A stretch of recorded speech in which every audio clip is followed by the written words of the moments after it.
Vendredi 1er novembre 2024, le témoignage des Samaritains. Nous sommes reconnaissants envers Dieu de nous permettre de partager des moments aussi précieux avec vous sur votre chaîne L'Aventure dans la Parole. Notre communauté s'agrandit et c'est grâce à vous. Soyez vous aussi actifs avec nous pour répandre le message, en likant, en partageant le lien. Nous vous invitons à vous abonner pour recevoir les notifications de chaque jour. Et pour un confort d'écoute continu, nous vous proposons la playlist de chaque semaine. Le texte à mémoriser de cette semaine que nous vous invitons à dire avec nous se trouve dans Jean chapitre 4, le verset 42. Et il disait à la femme, « Ce n'est plus à cause de ce que tu nous as dit que nous croyons, car nous l'avons entendu nous-mêmes et nous savons qu'il est vraiment le Sauveur du monde. » Quelle relation existait-il entre Juifs et Samaritains? Pourquoi Jésus s'était-il intéressé à la femme qui vint puiser de l'eau? Quel fut le résultat du puissant témoignage de la femme samaritaine? Les séquences de cette semaine nous ont aidé à répondre à ces questions, et nous avons commencé à le faire le samedi 26 octobre en introduisant la série de cette semaine, le témoignage des Samaritains. Puis nous avons continué le dimanche 27 octobre avec le thème, le contexte de la rencontre. Puis le lundi 28 octobre, la femme au puits. Et le mardi 29 octobre, donnez-moi cette eau, monsieur.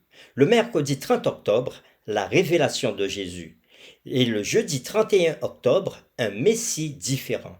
Et aujourd'hui, comme à l'accoutumée, nous poursuivrons avec des réflexions avancées. Parlons un peu plus de la femme qui vint puiser de l'eau près du puits. Dans sa rencontre avec cette Samaritaine, Jésus était allé à l'encontre du protocole accepté et des traditions strictement pratiquées par les Juifs. Tout cela dans le but d'annoncer son royaume. Par exemple, Jésus lui avait accordé une discussion privée, quand bien même elle était une femme de Samarie. Il lui avait demandé une faveur, ce qui n'était pas socialement acceptable, car les Juifs n'avaient pas affaire à des gens aussi méprisés et prétendus impurs, en particulier une femme. Dans la culture de l'époque, demander et recevoir une faveur à quelqu'un ouvrait la porte à l'amitié et obligeait celui qui la recevait à rendre à l'appareil. La femme semblait choquée que Jésus, un juif, lui ait demandé à elle, une Samaritaine méprisée, de faire quelque chose pour lui, initiant ainsi une relation. Pensons à sa réponse. Comment toi, qui es juif, me demandes-tu à boire, à moi qui suis une femme samaritaine? On peut voir sa réponse dans Jean chapitre 4, le verset 9. Il est intéressant de noter que les tâches qu'elle avait l'intention d'accomplir n'avaient pas été accomplies. Elle était censée ramener une jarre d'eau à son village de Sichar, mais dans son excitation à propos de son incroyable découverte d'eau de vie, elle avait laissé la jarre d'eau remplie derrière elle. Elle avait l'intention de donner de l'eau à Jésus pour étancher sa soif, mais elle n'avait pas pu le faire parce qu'elle était partie si précipitamment. Quand les disciples de Jésus revinrent avec de la nourriture pour soulager sa faim, ils furent tout à fait surpris de voir qu'il n'avait plus faim. Dans le livre Jésus-Christ à la page 172, l'écrivain Ellen White dira ceci à propos de cette femme. Abandonnant sa cruche, elle retourne à la ville pour porter le message à d'autres. Jésus sait ce qu'elle va faire. L'abandon de sa cruche attestait l'effet de ses paroles. Dans son désir ardent d'obtenir l'eau de la vie, elle a oublié ce qu'elle est venue chercher au puits. Elle a même oublié la soif du Sauveur qu'elle s'était proposé d'étancher. Fin de citation. Jésus avait été profondément ému qu'une femme aussi méprisée lui ait ouvert son cœur en acceptant son témoignage comme étant le Messie tant attendu. Une bien meilleure réponse que celle de beaucoup de gens de son propre peuple qui avaient fermé leur cœur à son témoignage. Jésus était si ému d'accomplir l'œuvre de son Père en reprenant les âmes perdues pour le royaume des cieux, au point qu'il oublia sa soif et sa faim corporelle, rassasié comme il était dans son âme par l'eau et la nourriture céleste.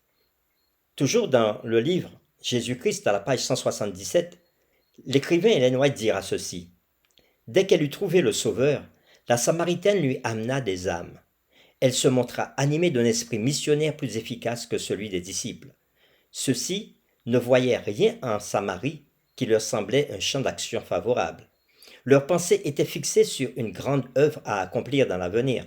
Ils n'apercevaient pas, tout près d'eux, les champs mûrs pour la moisson, grâce à une femme pour laquelle il n'éprouvait que du mépris, toute la population d'une cité eut l'occasion d'entendre le Sauveur. Elle porta immédiatement la lumière aux gens de sa contrée. Cette femme montre par son exemple comment agit une foi réelle ayant le Christ pour objet. Tout vrai disciple devient un missionnaire dès son entrée dans le royaume de Dieu. Celui qui a bu des eaux de la vie devient lui-même une source d'eau. Dès qu'il l'a reçue, il commence à donner. La grâce du Christ dans une âme est comme une source dans le désert, jaillissant pour rafraîchir tous les passants, donnant à ceux qui allaient périr le désir de boire des eaux de la vie. Fin de citation. Parfois, le témoignage auprès des autres est fait par devoir et considéré comme une corvée. Mais le témoignage devrait être un délice si l'Esprit de Christ jaillit du cœur. Ensuite, c'est un travail de cœur plutôt qu'un travail acharné. Pour ceux qui font l'expérience de cette approche centrée sur Christ, c'est vraiment un débordement de l'Esprit qui jaillit spontanément du cœur humain. C'est pourquoi Jésus avait dit à ses disciples surpris, « Ma nourriture, c'est de faire la volonté de celui qui m'a envoyé et d'achever son œuvre. » Pour terminer, voici quelques questions sur lesquelles nous vous invitons à échanger en famille ou dans votre communauté de foi. La première, à votre avis, pourquoi Jésus avait-il reçu un accueil si chaleureux de la part des Samaritains plutôt que de certains membres de son propre peuple? Deuxième question, quels obstacles rencontrons-nous dans nos contacts interpersonnels avec les autres, tels que les voisins, les collègues et les amis? Quel rôle, le cas échéant, les différences, telles que les langues, les origines raciales, les coutumes et les statuts économiques, jouent-elles dans l'impact de notre témoignage? Comment Dieu peut-il nous aider à surmonter de tels obstacles? Comment l'exemple de Jésus peut-il nous aider à cet égard? Rappelez-vous que Jésus avait quitté une existence parfaite au ciel pour faire face à tous les problèmes et à toutes les pratiques pécheresses qui ont assailli l'humanité. Troisième question, pensez à votre passe-temps préféré. Jusqu'à quel point êtes-vous tellement absorbé par le pur plaisir de le faire que vous oubliez de manger? De même, comment l'exemple de Christ de témoigner à la Samaritaine peut-il nous faire passer du domaine du devoir au domaine du plaisir? Notre série « Le témoignage des Samaritains » est terminée. Nous vous donnons rendez-vous dès demain pour une nouvelle série intitulée « Autre témoignage sur Jésus ». Nous vous invitons à prier avec nous. Merci notre Dieu, notre Père, pour cette semaine d'études que tu nous as donnée. Tu nous as permis de méditer sur les Samaritains et surtout sur cette femme qui était venue puiser au puits et avec qui Jésus est rentré en contact. Et ainsi, par l'intermédiaire de cette femme, tout un village a su que Jésus était le vrai Messie. À l'exemple de cette femme, nous prions pour que tu nous aides aussi à être des témoins pour toi, partout où nous serons, dans notre voisinage, tout près de nous, dans nos quartiers, afin que par ta grâce, d'autres connaissent la puissance de Jésus et aient envie de se donner totalement à lui. C'est en son nom que nous t'avons prié. Amen.